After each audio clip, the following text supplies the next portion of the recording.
வாழ்க வையகம், வாழ்க வளமுடன். அக்ஷய குபேரலிங்கேஸ்வராய நமக.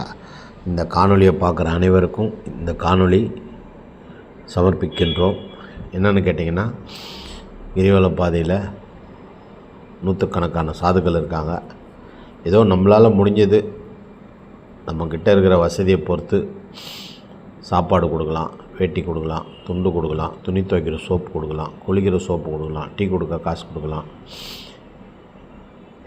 விசிறி கொடுக்கலாம், பெட்ஷீட் கொடுக்கலாம், கைப்பை கொடுக்கலாம், நீர்மோர் கொடுக்கலாம், வெயில் காலத்தில் தர்பூசணி கொடுக்கலாம்.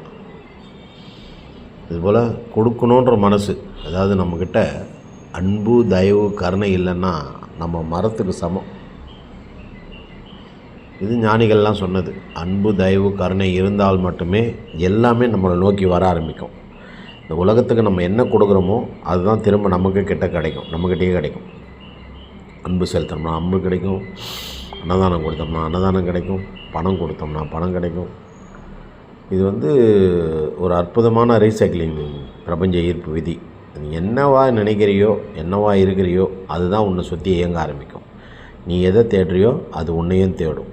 நீ எது கொடுக்குறியோ உனக்கு அதே திரும்ப வரும்.